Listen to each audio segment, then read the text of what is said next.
Hello and welcome to a video with me, your Andrew, with another video of Weekly Andrew, here in which, if you kind of can't tell, there's a bit of a different camera angle now because I had to move my monitors slightly. So yeah, moved my monitors a bit so I can actually kind of put a little Christmas tree over on the side of my desk, as you can see here. And also I have this little thing I made 2 years ago in IT class, which only half the lights actually work on it for some reason. The other half doesn't actually work at all. So yeah, annoying how half the lights don't work, but yeah, not much I can do about that. But besides all that, anime for this week. Yeah, don't think it was really the best week, I think. But we did have Turning Point 2 of Mushoku Tensei and also Demon Slayer starting back up with its next arc. So yeah, getting into anime for this week. Starting with 86, where the initial attack on the Morpho has failed due to the Legion switching it out for another, basically, and using the old Morpho as a decoy. So yeah, Frederica stowed away in Fido and also warned Shin just in time to avoid getting completely destroyed by the Morpho's attack. So she managed to save them there just due to her stowing away in Fido. But yeah. Next, giving another little speech about his ideals and everything, with him saying that you allowed me to become president and now you must deal with the consequences, which, to be fair, is correct.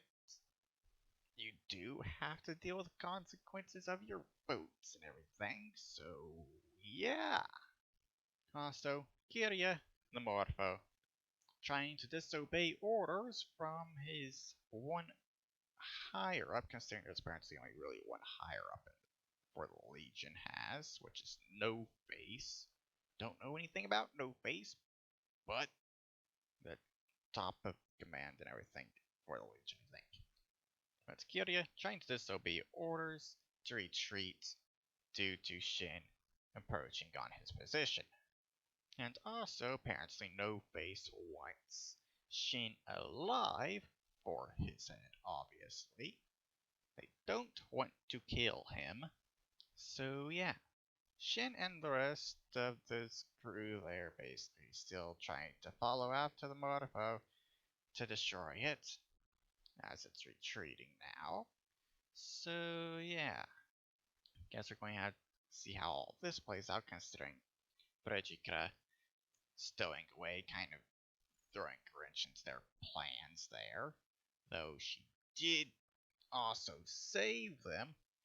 And one thing I am honestly kind of wondering is, Kirya, the reason why he's basically gone mad and everything is because he thinks Frederica is dead.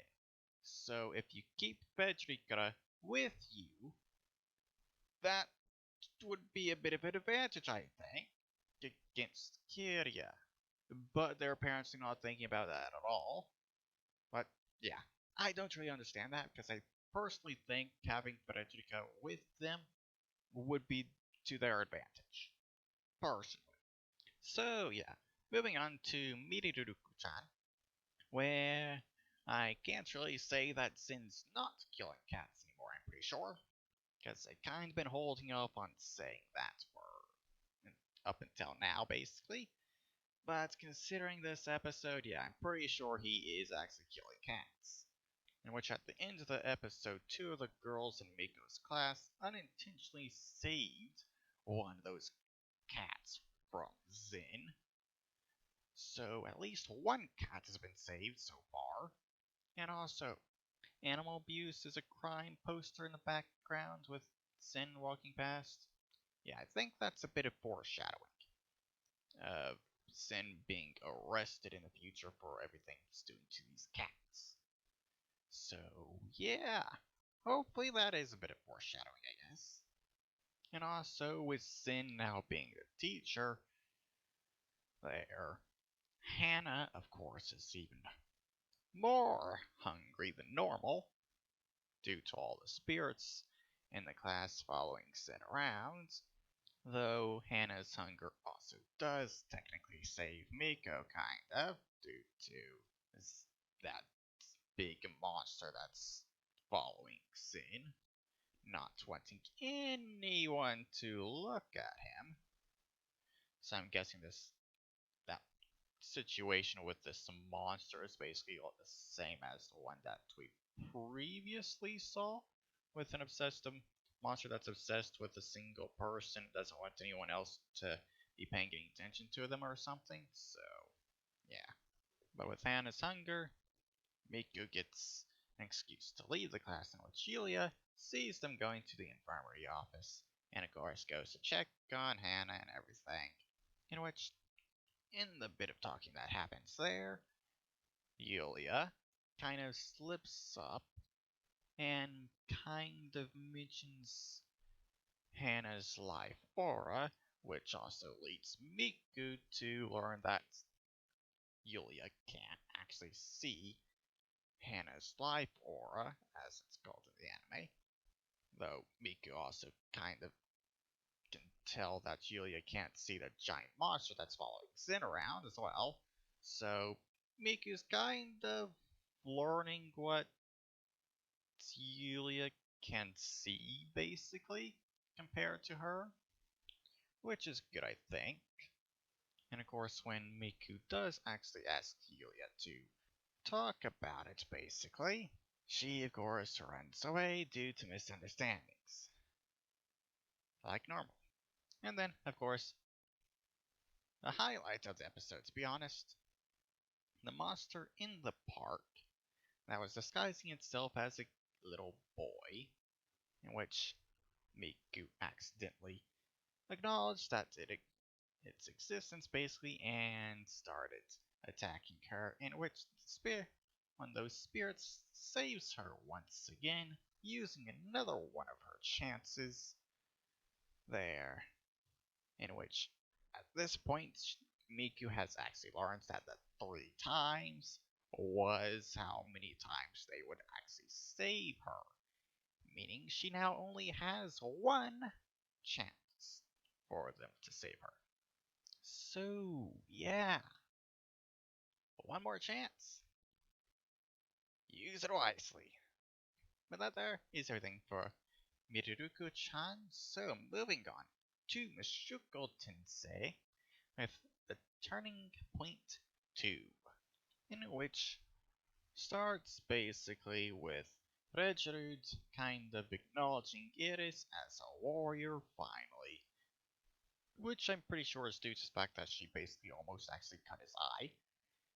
So yeah, Iris has been acknowledged as a warrior now, and Regerud will no longer treat her as a kid, basically. And of course, Ares asks Rudis to pinch her to make sure she's not dreaming, and Rudis pinches her nipple. Which, to be fair to Rudis, it's not like Ares actually said where to pinch her. So, yeah, okay. But following that, you of course get a bunch of foreshadowing of what is just about to happen with them running into the dragon god, Orstred, in which he already knows Regerud and Iris, because from what I'm guessing is he's kind of basically just knows everything that's going to happen, like some kind of time travel or time loop or something like that, from what I can guess. So, Dragon God knows both of them, doesn't know who Rudis is because he's a reincarnation, and yeah, Rudis is an anomaly in this world that he does not know about. But besides that, Regerud and Iris are scared shitless about Orstred as he started to approach them because of one of his curses, basically. And during all of the at the beginning there, Rechiri tells Rudis to not move a muscle, in which he, of course, completely ignores and even starts talking to them like the idiot he is for some reason. Though, from what I can tell watching that, he is kind of more distracted by Nanahoshi, though it might just been due to the black hair for once, and not just because she was a girl. But with Rudis talking to them, ends with Orsted asking him about the human god, in which Rudis, of course, still being stupid, kind of acknowledges Hitogami, in which results in Orsted attacking him, due to thinking that Rudis is an apostle of Hitogami. And with that first attack, Rejud and Eris just barely managed to save Rudis from getting hit. So good for them actually having fast enough reflexes to save Brutus that first time. But of course, in the end, with this fighting, Regerud and Eris get completely destroyed. Didn't stand a chance at all. In which Brutus kind of dies, I guess I'll say. In which during all that fighting as well, Orsted mentioned that Brutus basically has mana supply that's as large as Lapis's, and also one of Brutus's attacks seems to have actually managed to damage Orsted a little bit, leaving a burn on his hand. So, yeah, I'm pretty sure that is quite an accomplishment at actually doing some kind of damage to the dragon god, the second strongest god out of all of them. Actually, the strongest one, considering what was mentioned later, about him being just the strongest god, but he's the second in rank. And with Rudis basically dead, of course, has another talk with Hitogami, in which he basically gets Hitogami actually giving away quite a bit of information for once.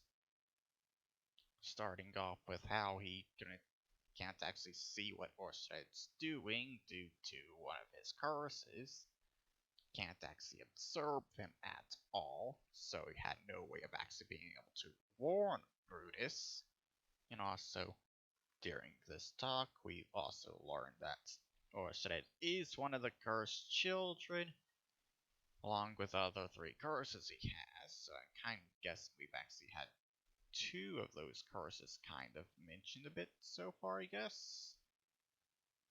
The one that makes all people and animals afraid or hate him, and also one that apparently makes it where even Hitogami can't actually observe him at all. So I guess that's two curses, besides the blessed child thing.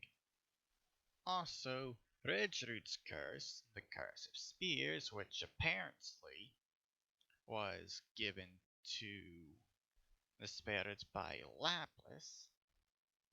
Redgerud's apparently been having that curse weakened due to him having shaved his hair. His green hair.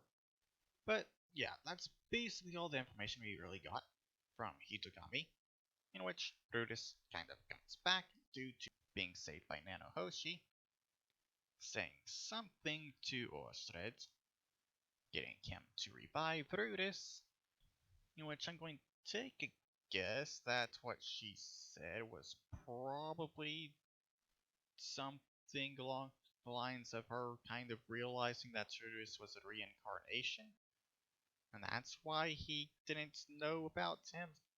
So, that's my guess. And I'm also kind of guessing Nanohoshi is also another reincarnation, considering black hair. The only character I think we've actually seen so far on the entire anime that actually has black hair. So, yeah. Also, her parent, of course, not being afraid of host thread or anything, from what we can tell. So yeah, I'm guessing Nanohoshi is a reincarnation like Brutus, and she realized that Brutus is also another one, which is why he was saved in the end there. And yeah, that's basically everything that happened in Mushoku Tensei in this episode. And I kind of can already see that next episode we're probably going to have Brutus kind of having to explain some things after all of this. Don't know how much he's going to have to explain, but I'm pretty sure he's going to have to explain some things. Also, does Rudis get to brag about how he is killed by the dragon god and live to tell the tale? Yeah, considering I don't think many people actually get killed by the dragon god, basically, and actually get to live afterwards. So, yeah, that's everything I have for Mushoku Tensei, which of course is the main highlight of this video, considering I don't really have that much else to talk about. Considering the slow life and Assassin Isekai anime that I have next. Yeah, didn't have that much for me to talk about, so yeah. Starting off with slow life here, where Ruti apparently has made the decision to stay in Zoltan now that she knows Gideon is living there. So, yeah. Doing that, she is kind of going against her blessing as a hero, because she's not going to fight a demon lord and everything, so yeah. Demon's blessing helping her there, though of course something's going to need to be done about her taking the demon's blessing thing, so yeah. Red shows Ruti around Zoltan with plenty of fan service going on in this episode as well. Especially considering what follows, that whole thing with Red showing Ruti around Zoltan, we get Ruti, Red, and Tisei in the bath talking, basically. Ruti and Red talking, and we get an inner monologue of Tisei, which also Tisei apparently a bath critic. 4 stars for Red and Red's bath there, kind of. But with all the talking that Ruti does basically in the bath there, we kind of get quite a bit of Ruti's backstory. So yeah, we got all that. She can only really feel things that she felt in the past, considering she doesn't actually really have any emotions anymore due to her hero's blessing, because heroes apparently don't need feelings. But yeah, that's basically everything there for this episode, though Ares is, of course, trying to track Ruti down now, along with other member of the heroes party going along with him, along with Alibert helping. So yeah. One other thing I guess I'll mention is the fact that I did read some spoilers for the anime, though I'm not going to mention them here, of course, because I haven't actually been covered in the anime, and also I don't really regret reading those spoilers. So yeah, not going to mention them here, but yeah.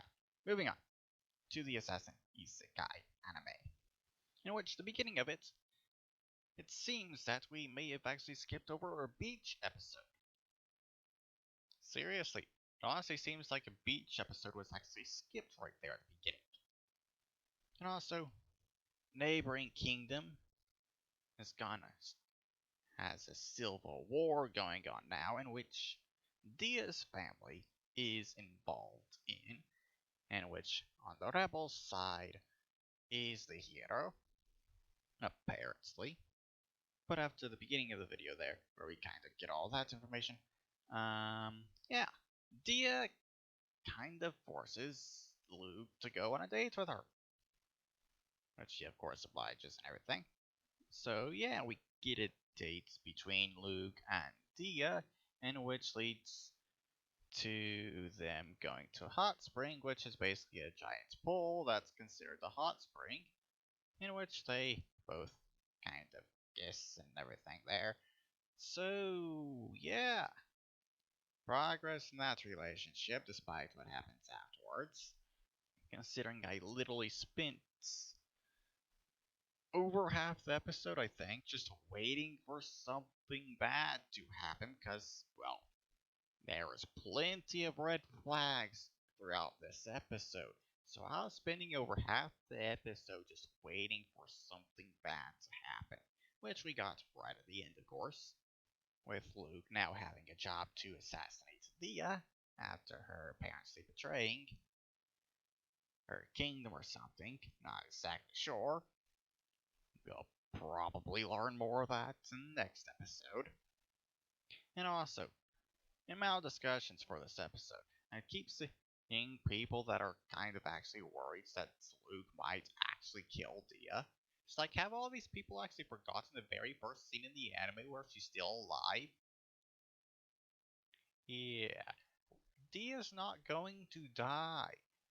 She is alive in the very first scene in the anime, which we have not actually gotten to yet. So, yeah. And also, I have a feeling Dia doesn't exactly want to do what she's doing, so Luke will figure something out on how to save her. So, yeah, now that's basically all the anime I actually have to talk about this week. I did watch Demon Slayer, but yeah, honestly didn't really care about that too much. To me, for some reason, the very first episode of this next arc was kind of just meh, despite it being a double episode, basically. So, yeah, moving on, I guess, to Devious World, considering that it's literally the only game I've actually played this week. To be honest, I don't even think I've actually opened Itch.io at all this week. Probably should get around to doing that, considering there may be an update that I can play. But yeah, Devious World.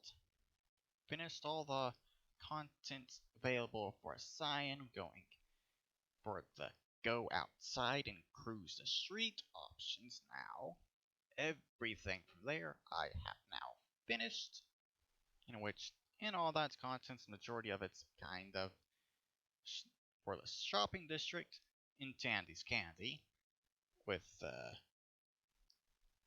just the browse option, then Spike and Ike's Blue Candy. Following that, that's where the majority of the content for the shopping district is through all of that. And also for Tandy's Candy, the sampling candy, yeah, that's just quick bad ends. So, not really something to actually look at, to be honest, I think, considering it's literally just quick bad ends. But, shopping district, and so, park, in which only has one option available, which is the dog park. Which, well, I think it's kind of obvious what kind of content is available in the dog park. Though I'm pretty sure that there are routes that avoids that kind of content. It's just that all those routes are not written yet. So, yeah. But yeah, with all that, I guess I'll just go ahead and kind of point out my favorite parts of it. Though, didn't really exactly enjoy that much. But out of all that, the things one thing that I actually enjoyed was going to the copse of trees, I think is how you pronounce that. And then going deeper into the woods, in which that kind of voids all that content and you get kobolds instead, which basically um, monster girls, I guess, the dog girls or monster girls, like Pult and Monster Mizume is the easiest um, thing I can point out for it. But yeah, very little content available there, but easily my favorites out of it all. considering the whole bits there kind of ambience where there's an argument that starts between Cyan and the kobolds there, between Japanese version of the kobolds and the American version of kobolds. Considering once, you can basically say it's Monster Girl, I guess I'll say, and the other is little lizard people that worship dragons. Completely different things. But yeah, kind of a small argument there that kind of covers 4 paragraphs, I guess. Guess that's what they are. In which Shuma, the developer, she herself even self-inserts herself there a bit. Which I'm pretty sure is the only time she's actually self-inserted herself into the game at any point, I think. So, yeah, that's nice, I guess. But just that little tiny bit there is easily my favorite parts in the entire dog park area of the game there. So, yeah. Following that, you also get only choice that we currently have available of saying that you're a famous intellectual, which has the following dialogue there, saying that it's one way to put that you play Civ Builder games and are a raid leader. Yeah. Another bit of dialogue there that I really like. For that famous intellectual choice there, which is the only one available, as I said. So, yeah. That's the favorite thing for the entire dog park, despite it literally basically being no content at all. So, yeah. The final choice for cruising the streets, which is the bad part of town, doesn't really have any content at all, to be honest. So, yeah. With all that done, I have actually finished all of Cyan's content after maybe 2 months of working through all of it. So yeah, quite a bit of content that I've managed to work my way through. And with all of that content, the favorite parts for me would be the first choice, stay on the computer side of things. Favorite content on that side is play MMOs with the World of Alliance and Elder Tale games that are there. The content in those I like. And then the browse Devi list, activities, haunted house nights, and from there basically splitting up with Leslie, going to the basement. So going to the basement with Leslie as a haunted house. Basically all that content I quite like as well. And then there's also some of the content in with the kill time choice I also kind of like, though the majority of it I'm not exactly that much of a fan of. But that's for everything on the stay on the computer choice. So on the go outside part of it, all the content for the game books in the library. So library, game books, everything there, that's good, I think. Though some of those options don't really have that much content. Though the ones that do have content have a decent amount. Considering all the content for those game books kind of took me a week to go through. So, yeah. Then for the mall, there's the living apparel secret prize box straw thing where you get a telescope and then kind of get abducted by an alien, which name is Celeste. All that content's there. I personally quite like, kind of. And then there's the clothing emporium at the mall as well, which has the bargain bin with the professional Monster Girl trainer t-shirts thing. All the content available for that, also very nice. So, yeah. Well, that's basically all the content I really like. 2 of the MMOs, Haunted House, game books at library, a prize box at Living Apparel at the mall, and the professional Monster Girl trainer thing at the clothing emporium. That stuff is basically all of it. So, which basically is like 5 things in total. So yeah, top 5 areas of the game for me, I guess. So yeah, previous video, I kind of mentioned something about a giant Ruby parody that was super long that yeah, scrolling through it, I never actually got to the end of it because I just gave up and trying to find the end of it. Previously, I mentioned that I was scrolling through all Cyan's content at the same time. I kind of followed up on that and kind of scrolling through content for one of Shuma's other games, which is Devious Mundanity. And I kind of got things a bit mixed up with the Ruby parody I mentioned, so yeah. That super long Ruby parody, not in Devious World. It is in Devious Mundanity, as Kai, one of the female characters there. So I'll eventually get around to doing that, I guess. After I finish all the content for Devious World, in which I haven't actually gotten around to looking at any of the content added in version 70 that was released last week. Haven't gotten around to that yet, but considering I'm now done with all science content, I'll probably look at it now. So yeah, that is everything for this video done, I guess. Actually, one more thing I want to kind of mention is Lessons in Love update. I'm pretty sure is going to be delayed a bit due to Patreon.